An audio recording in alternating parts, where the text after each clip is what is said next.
Hi, I'm Mike Bennie. Hi, I'm Colin Fassnidge. Welcome to Taste Dining at Home. Presented by Diners Club. I'm going to cook a beef short rib stew with a little hint of licorice. And I'm going to be cooking carrot simers, a traditional Eastern European Jewish dish.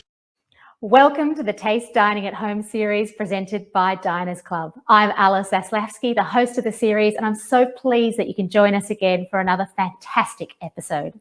I'd like to begin by acknowledging the traditional custodians of the land from which I'm coming to you from, the Boon Wurrung people, and pay my respects to elders past, present, and emerging. Now, our guests today are two great friends that require very little introduction. We've got Mike Bennie, food and drinks writer and presenter, and Colin Fassnidge, who is one of Australia's most, I would say, charismatic Irishmen. Would you agree with that, Colin? I would say I'm the only Irishman in Australia that anyone knows. That's it. I love that. I love that. Now, you two have cooked some incredible, you've cooked some incredible dishes and you talked a lot about good meat. But Mike Bennie, I'm going to start with good drinks because that feels like a very natural place for you to chat to us about. Obviously, food and drink pairing is something that you talk about day in, day out, but cooking with alcohol is something that I always want to know more about. What are you loving splashing into your food at the moment? Well, look, as unpopular as it is, and of kind of retro, almost, grandparents drink is Madeira. And I always like, particularly for cream-based sauces, chucking a bit of Madeira into a cream-based sauce is super delicious. And actually using it sometimes to deglaze pans is kind of a handy trick as well. And also, a little nip on the side as you're cooking, delicious too. And Madeira is kind of, as I said, a suitable thing, but in terms like of its I'm going to interrupt Mike a little. Yeah, go for it. Does it? We're on reverbs here. Welcome, modern world. Lagoya Sherry. Yeah, Lagoya Sherry. Sherry's a good vibe too. Yeah, great vibe. Yeah. And Mike, you mentioned deglazing a pan. I mean, I think as cooks, we just know how to do that. But maybe you can talk the home cooking audience through how you deglaze a pan and why. Well, look, it's in its essence to get the chunky bits off the pan that are left behind after you've cooked something. And throwing a bit of alcohol or high acid stuff like a vinegar, for example, helps to loosen up anything that's stuck to your pan and create a light sauce that can be used later on. So it's just a simple way of basically adding extra flavor to your dish. And I know Colin, as a flavor man, would heartily agree that a deglaze is like perfect kind of thing to finish off after you've taken that protein off the pan. Totally. And you mentioned protein. So obviously, a lot of people assume that red meat and red wine are the perfect match, but have you got another option for them? Look, I always like to say, go with what feels best for you. I am a big advocate for drinking what you like when you like it. But in terms of being technical and sort of pro sommelier style pairing, full flavored white wines and red meats, totally fine. Just don't drink them too cold. That's probably my greatest tip, is that a lot of our white wine is drunk at Antarctic temperature, and I reckon just bring it up to room temperature for 10 or 15 minutes before you consume it. Much better in Australia. Get a bit of extra flavour, taste the wine better. I love that tip. That's really good. Have you got favourite whites that you're just loving at the moment? Look, in this kind of spring-summer period, you've got a lot of the new releases, particularly of aromatic white wines. So stuff that's basically completely simpatico to these warmer days and sort of drinking before midday. That's probably just me and Colin. And drinking outdoors, picnics, barbecues, using the Common Sense cookbook for all of your needs. Colin, where's that? Yep, thank you. You mean this one? Yeah. That's it, Mike. You need one. When I'm using cookbooks, I'm using the Common Sense cookbook. Common Sense cookbook, choice of Mike Bennie. Meanwhile, like in the aromatic white wines, they come out at this time of year. Basically, they're settled after their fermentation from the kind of autumn sort of period, late summer period. They're ready to go. They're perfect stuff for drinking on warmer days. So things like Riesling, Gewürztraminer, sometimes Sauvignon Blanc if you can hack it. white blends that are light and fresh, the interesting Mediterranean / Italian grape varieties like Fiano and Vermentino. Perfect right now. Get into it. And spring for me is rosé all day. So, Mike Bennie, do you have a favourite rosé that you can recommend? I don't. I love every rosé. That's my confessional. I'm sorry, Alice. But I like rosé. Yeah, All Colin, about it. Yeah, not so down with it. But rosé for me is the Swiss Army knife of wine styles. It goes with everything from sashimi through to slow braise. It just does everything brilliantly on any dining occasion. Be it brunch, yes. Lunch, yes. Dinner, yes. Drinking in the sun, yes. Whatever. Rosé. Hot tip. All Australian day. rosé, some of the best in the world. Get into Australian rosé. That's a really, really great hot tip. Now, speaking of hot tips, Colin Fassnidge, you've written a book full of them, the Common Sense Cookbook, right here. And I will say that cover sums up the book better than I could ever imagine. So I don't know if you can, I'm going to bring that really nice and close. Can you see no bull? I love that. No bull is the best way to, so no bull, tasty, delicious, real family food. I particularly love the page in this book where you can see the planning that went into it, because, you know, when you talk about real family food, I'm sure that you're cooking different things every night of the week, you know, from braises and casseroles and stews and legs of things. So how did you go about picking the recipes that went into the book? Well, as you showed that page, so it's my second book. So I worked the same process as I did for the first, but maybe I went a bit overkill on this one because my kids are older, so they've got a huge input in everything we do, which is should be in every family. People, your kids should be a driving force in what you're eating, healthy. But so anyway, we put a big four A4 sheets on the back wall of the kitchen, and everything we ate that sort of was notable or that we liked. Apparently a lot that the kids didn't like, but because they change everything, goes onto the wall of the back of the kitchen. So over a year and a half, because it's a long process, as you know, you can't just slap books out. Not like Pete. So anyway, so what you do is it's a long process. So it's a labor of love, actually. So it's every dish that we loved as a family went onto the sheet. And then my kids had their own sheets on their doors of the bedroom, so they put down their own dishes, and then we workshopped them, and then we went back and recooked them, and if they were good enough, they went into the book. So it's basically a year and a half of family meals, and we've made it as easy as possible to cook. And now thinking of I'm Mike so Bennie. sorry. Yes, Mike Bennie, we will see you back for question time a little bit later, but thank you so much for your insights. We're going to go deep into this Common Sense Cookbook, but for now, all the very best to you, Mike Bennie. We'll see you back on the screen very soon. Thanks, Alice. Thank you, Colin. Have a great Thank you. See you later, Mike. All the very best. Oh, what a guy. And, you know, Colin, I actually, you know, for a brief moment, let's step away from the Common Sense Cookbook and talk a little bit about your friendship with Mike Bennie, because obviously you guys have been doing stuff together for years. How did you first meet? Now that he's off the screen. No, Mike he's a bit off center, a little bit like myself. He's not boring. He's dry, he's witty. And I think we met over just drinks, like sociable events, like where chefs go out and sommeliers, usually after work.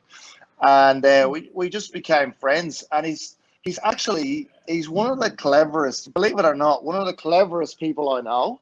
And we spent Gourmet Escape together last year. Imagine when we could travel. Amazing. So last year we did Gourmet Escape together. And I actually sat in on some of his wine classes, and I was blown away. Like, because we mess around quite a lot. But the knowledge that Mike has is extensive. Like, and a lot of people don't realize that, but he's what I know about food, I know a lot about, like yourself, he knows about wine tenfold. And he actually trained to be a lawyer. He is a lawyer. He passed. Imagine, Mike passed the exams. So he's got all these different, and he's got quirky little things that come in and out, and that's what I like. You know, he's not just run of the mill. No. Yeah. And I think that's something, as far as Australian wine writers, there are some real kind of up and comers. And I wouldn't call Mike Bennie an up and comer. He's been around for a long time. But, there's a new breed of food and wine writer, and particularly wine writer, that really is of the people and understands what people want to know about what they're drinking, rather than just kind of quaffing and, keeping it too highbrow, making it accessible. Yeah. Now, speaking of making things accessible, you could put Mike Bennie on here. Common Sense Wine. That could be the next book. No bull, Mike Bennie. I love that. That's really cool. You should talk to him about it and take a commission for that idea, the name and the concept. But coming back to the book and coming back actually to the recipe that you chose to cook for the Taste Dining at Home series, what was the process in bringing that dish together? Well, obviously beef. I love beef, but if I'm going to cook beef, I go sort of a secondary, sort of more hearty cut. Something on the bone. I always love beef or meat on the bone. Takes a little bit more time to cook, but the end result is it's amazing. Like, so the short rib, and we got beautiful short ribs, and then we're going to seal these short ribs in a pan, like a big heavy base, like Le Creuset pan. So you're going to caramelize the sugar in the meat. So the whole thing about caramelizing the meat is that's going to give you the stock. So there's no point in rushing it. Take your time, nice and slow, caramelize, add lots of vegetables. And then I had a recipe where we had licorice root. So we added a little bit of licorice. So not the stuff you get in the shop, that horrible black stuff, but the actual real licorice root. And it rounds off that it just adds a little roundness to the flavor, and some red wine, and just the stock is probably sometimes even better than the actual meat, and you keep that stock for the future. What do you do with that stock? You said you keep it for the future. I'm all about that. What are you doing with that stock? I have fridges, they're like museums, freezers of soy braised chicken stock, lamb stock, tomatoes, because I do a lot with Ronnie and Oz Harvest. So nothing should go in the bin. Like, nothing in this day and age should go to waste. And all these stocks, the next time you braise a piece of beef, so you caramelize it, you add your old stock from the freezer, frozen block, into that stock and bring it back. And it's already got the flavor from the last one. But it's even a bad, winter's day, or someone's sick in the house, you've got that beef stock, add a spoon of miso paste to it, a few mushrooms, and you've got a beautiful broth. Like, don't waste. Perfect. I'm highly against waste. I love it. So when you're storing it, you mentioned you've got it in the fridge and the freezer. I often get people asking me, how long can I keep the pan juices from my roast chicken in the fridge before, or should I freeze it right away? I'm thinking, you can keep that in there for, a couple of weeks, really. And then otherwise, if you don't want to use it, you could probably pop that in the freezer. I think people are a little bit too afraid, aren't they, of things going off, and so they throw them in the bin instead. Yeah, now there's always a little bit of fat, say, when you roast the chicken and those juices or whatever. So when you seal it in that little jar, like we keep our jars, you buy pickled onions or little jars of Meredith dairy cheese, pour it in there, and then the fat sort of seals it. So it keeps sort of indefinitely, you know what I mean? Yes, like a confit, I suppose. Yeah, you've got that exactly. Or a rillette of pan juice. I love that. That's very good. And so you've shared with us some nice little common sense tips. What is your hope for this common sense cookbook that's right here? For those of us just joining, the common sense cookbook author, Colin Fassnidge, the man, the legend. What is your hope for this cookbook? Is, and I'm already getting a lot of feedback from people who've already bought the book.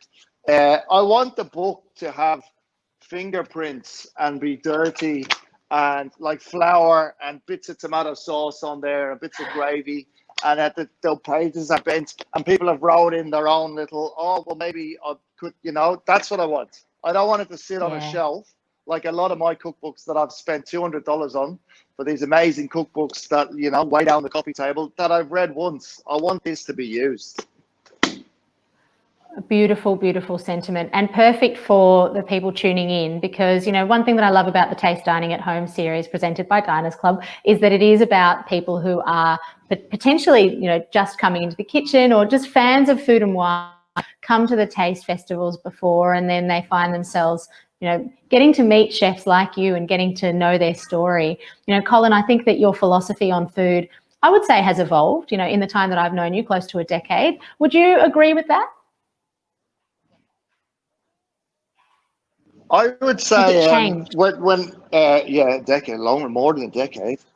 Yeah, I was like the crazy. two-hat chef with the nose to tail, lots of dots and plates. And then I think when I had children, and obviously I'm closer to 50 now than 40, I now worry about what goes in. I always did worry about what goes into my body, but maybe a bit more now. I'm more vegetables, more lighter, less fat. And I think that's the way every chef, when you get to a certain age, goes, because we want to survive, and we chefs' bodies ain't the best bodies in the world. So I think I eat lighter, and my children affect a lot. Obviously, the way I live now, mainly, my life revolves around them. But I mean, we eat because now I'm putting something into their bodies, and I'm very conscious of what we eat.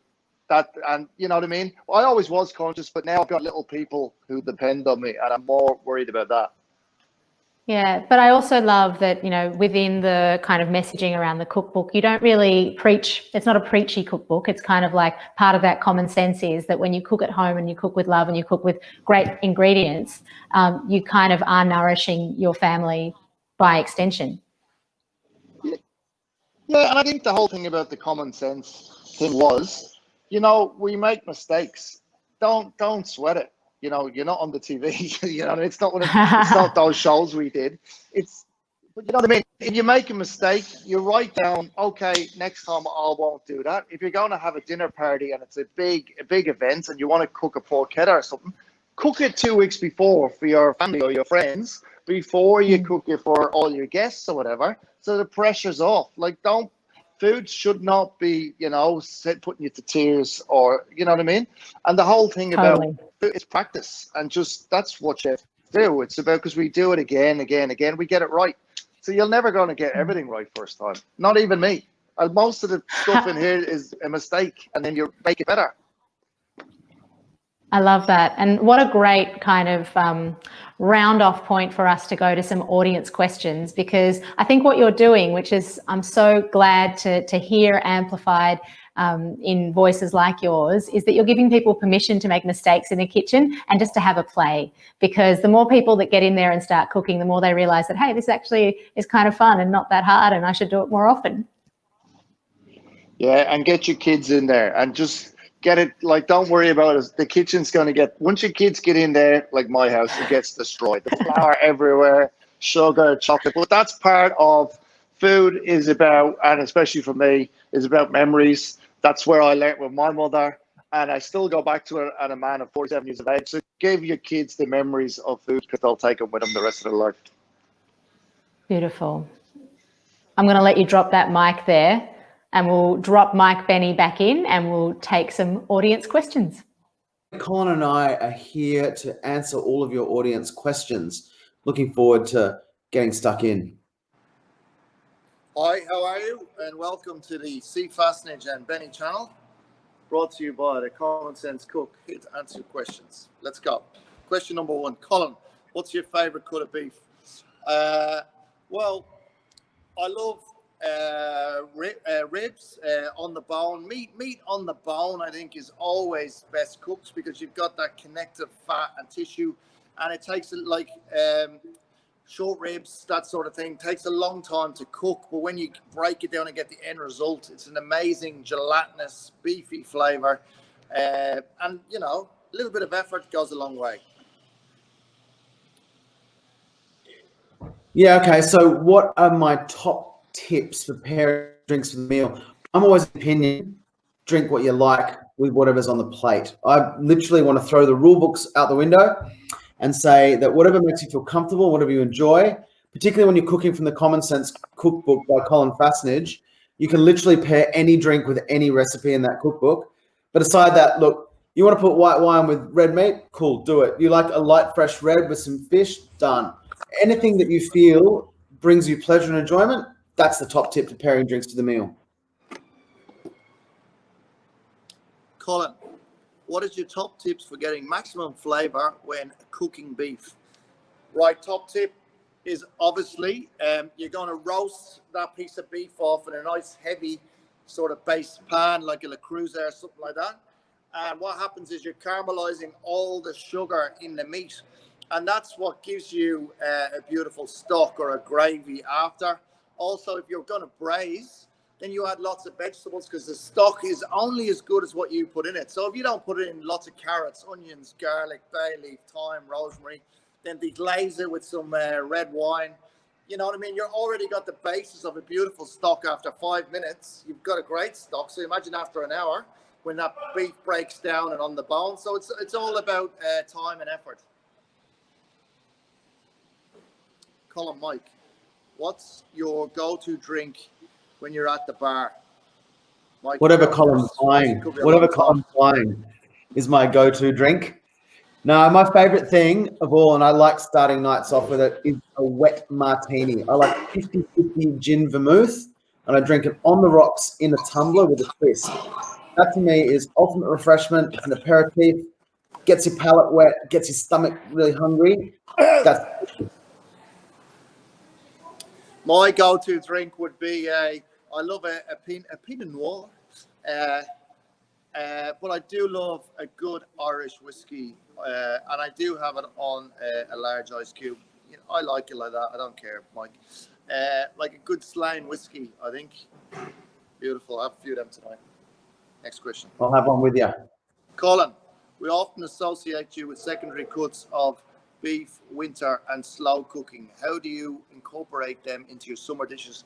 Well, that's where you're wrong, people, because I am the common sense cook. And I think it's secondary cuts and slow cooking is a technique. It's not known to a time of year. It's a technique. So is barbecue in the summer, because I barbecue in the winter. I char grill in the winter. It's all you do is you put lots of flavor into a stock, and your accompaniments may change with the weather. So obviously, if it's winter, you'll serve a beautiful colcannon or a potato mash or a polenta, something a bit heavy. But if it's in the summer, you have a braised short rib. It's full of flavor, a really light stock, and you could serve it with you could go Asian, serve it rice, or you serve it with a salad. So I dispute that fact.